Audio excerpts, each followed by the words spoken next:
Հայրը ասաց այս բառերը։ Երրորդ օրն է, ավետարանը պատմում է, որ գալիս են Գալիլեա, և Կանա քաղաքում հարսանիք կա, որից Հայաստանից է Կանայի հարսանիքը։ Եվ այնտեղ էր նաև Աստվածածինը, հրավիրված է նաև Հիսուս իր աշակերտների հետ, և գալիս է հարսանիքի մի պահ, և մայրը մոտենում է Աստվածածին և Հիսուսին ասում գինի չունեն։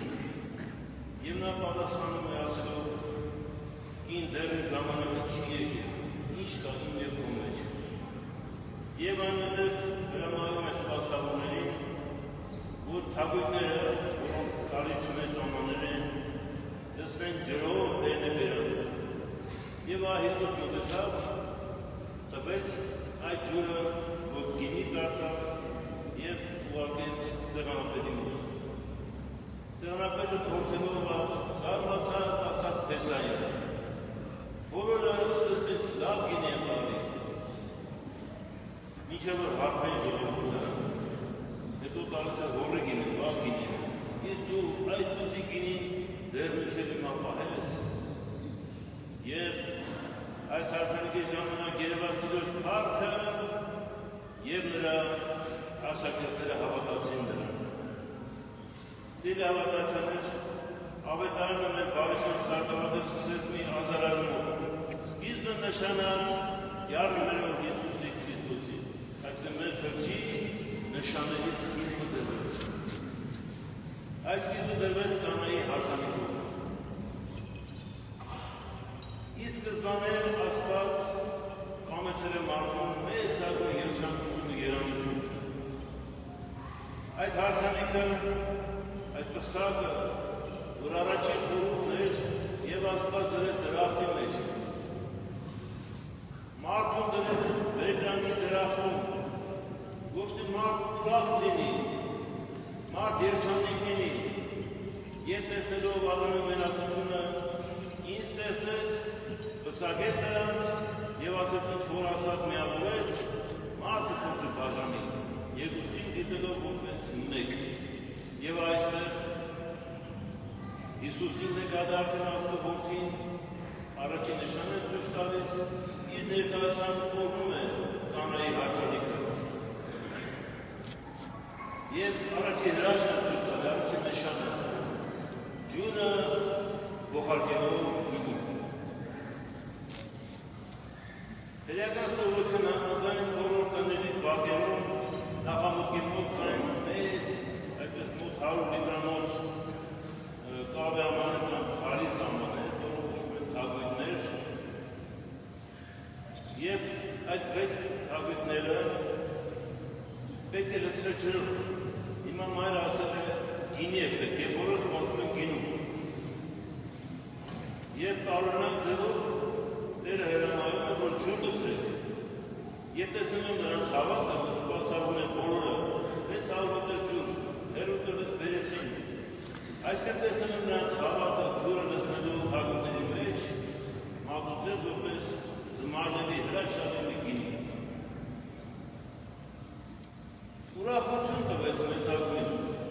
և սեղանապետը զարմացավ, և գովերգեց Փեսային զարմացավ, որ մինչև հիմա այդ հրաշալի գինի մեջ ինչ էր տվել։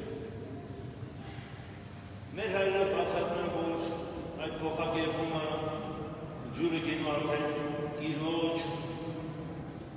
արյան, Տիրոջ հաղորդության, խաչելության մասին է վկայում։ Անուն չի, անուն իր առաքյալության։ Իր անսահման դրդված Աստված եկել էր և արդեն ասելով չի եկել իր ժամանակը,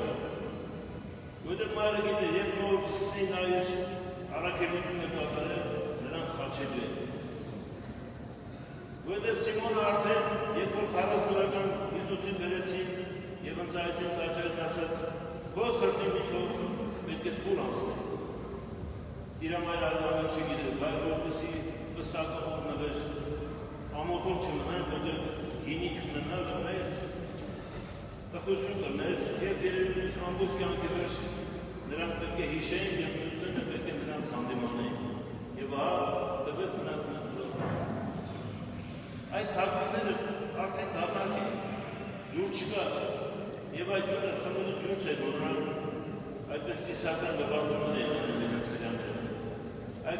չկա, որտեղ սպասվել էր հին ուխտը։ Արդեն ծիսական լրացումները, զոհի արյունը, Մովսեսի օրենքի համաձայն արդեն անցել էր և եկել էր նոր մի շրջան, նոր սրբագործում, գինին, որը իրոջ արյունն է, որը մորթանշում է նրա խաչելությունը, հալությունը, արտանակը և մեր մտրտությունը, որպեսզի ստանանք ժառանգություն, դառնանք պատժար Սուրբ համար, ավետենական կտակը ստանանք և զինվորվենք Տիրոջը որպես ավետենական կյանքի ժառանգողներ։ Մեր հայրենի ասում են, որ այդ դառը գինի և քաղցր գինի այդպես են մեկնաբանում։ Այս աշխարհում դրանպես սկզբից տալիս են իրոք քաղցր գինի։ Գուցե խաբեմ արտաշը, և որ հարվածն արդեն հարկ են տալիս։ Այսինքն աշխարհի քաղցրությունը, այդ քաղցր մարցրը շատերը գնում են այդ դրա հետևից են գնում և հաղթում են դառը գինուց, որը մեր կյանքի խաչակրությունն է։ Համբերությունն է, ներերն է, առաքելություններն են, դիմանալը, համբերությունը, այս ամբողջը դառնություններ են և դառը գինու նման են։ Ինչու, որտեղ հետո իրոք ձեռքից պետք է ստանան անուշ քաղցր գինին, որը տալիս է բերդրանք։ Հովհաննես առաքյալը իր ավետարանի մեջ իրոք ուրախությունը որպեսզի նկարագրի, ասում է խաչելություն տալիս, ասում է, ես այդ բանն ասացի, որպեսզի իմ ուրախությունը ձեր մեջ լինի, և ձեր ուրախություն լինի կատարյալ ուրախություն լինի, սա է իրոք կանքը իր առանցների համար։ Մենք կյանքում ամեն ինչ, երբ որ խնդրում ենք, ուզում ենք, որ անմիջապես լինի։ Աստծուց մի բան խնդրենք, մի անգամից թողնենք։ Այսինքն համբերություն չունենք։ Մենք ուզում ենք, որ մի անգամից ստանանք ինչ որ մեզ անհրաժեշտ, ինչ որ մենք գերազանք ենք և այլն։ Բայց Տիրոջ գործը ուրիշ է։ Տեսեք, գինի են ցանկացել, կարող չէ դեր, մի անգամից գինի տարել են։ Ինչ որ ցանկաներ, հիշում եք խոսքը խաչելություն տարած է ոչ, Պետրոսը տպեց ականջը զինվորի և դերը բժշկեց ականջը ասելով, չեմ կարող արդյոք, 12 դնդը երկրի չասնել, բայց թող կատարվի ինչ-որ բնականը, ինչ-որ աշխարհ կա։ Այսքան Տերը սկզբից ջուրը ցրել տվեց և կատարվեց ողակերպում, համբերությամբ, բոլորը համբերեցին, հավատացին։ Նմանապես նաև մեր կյանքը, մենք շատ բաներ խնդրում ենք, երբեմն ենք տխրում ենք, որ ուշանում են մեր խնդրանքի հետևանքը, դեռ չենք ստացել։ Բայց երբ որ փոխակերպում է լինում մեր մեջ, և մենք դառնում ենք այնպիսին, որպեսզի որ անհրաժեշտ է Տիրոջը, մենք ստանում ենք այն, ինչ որ անհրաժեշտ է մեզ, մեր բերության համար։ Ձերի հավատացյալ մեջ ուրախությունը մարդու կոչումն է։ Քրիստոնեության առանցքը ուրախությունն է, որտեղ կա Տիրոջ կամքը, բայց դրանում հեշտ տված